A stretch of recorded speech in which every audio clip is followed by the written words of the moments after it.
wali okyegendereza nti abantu by the way ne bwe tubeera mu bulamu oba parties and what have you, people want to know what you do such that they can calculate the amount of respect to give you. Okola ki? Era olaba n'abadde talina kyali olwaliro bw'atuuka nga bamulonze ku bwa MP nga batandika ne gundi naye atuusa bw'ati tusaba babuuzeeko. Why? It's what they do. Now I'm just showing you how dominant the society can be. It's the thinking, the dominant thinking of society.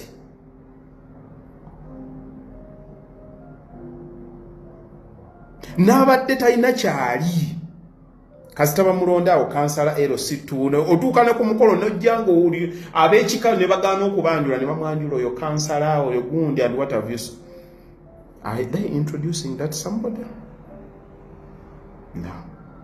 They're introducing positions. So abantu abalina, abantu abali waggulu,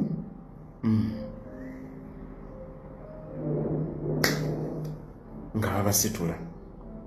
Nkulagadde setting ekireetera abantu obutekkiririzaamu. The system is all done. Ne bwe muba mwabadde ku mukolo nga mugutegeka ekiro, mwabadde bateekawo zitendi, mwabadde bakola ki, mwabadde eri mu ffumbiro, bwe banaatuuka okwanjula abafamire bajja kwanjula kansala w'ekitundu, tamanyi naye musula, tamanyi na biki byategesezza mukolo, tamanyi oba ogwe mwabiza olumba omulwadde yafiira ku bbala kitalimanyi. Because of their position, they will recognize them, they will leave you behind. Gwe yakibaddemu ne bw'oba ocontributinze. Tulinawo ne kansala, tulinawo ne LC chairman, tulinawo ne gundi. This is society. And that is how they are made to believe that it should be.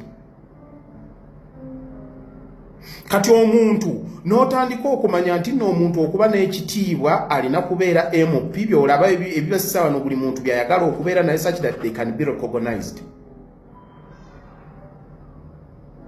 Buli omu ayagala kubaako we bamulengera we bamulabira mu bwangu. Now, society bwekukwata etandika okudimiininga gwe ng'omuntu nga tonnaba kutereerera ddala. Kino kibeerawo. I have to get you to understand this. Kubanga ensi eyaniriza bawanguzi. Omwavu ayagalwa nnyina. Ensi eyaniriza bawanguzi biveekere byagundi namukolera kinajja kunzijukiza. No. Era namwe abali awo abanoonya endwadde simanyi buli family enganda buli family meeting n'ogibeeramu si kibi si kiganye. Naye bw'obanga weetegeera ng'oyagala okutegeera ki ky'oli, sooka weetereze nga gwe omuntu, manya value weekolemu omulimu, kola ssente zikole, ojja kuba n'eŋŋanda ng'ozeeza lweyo.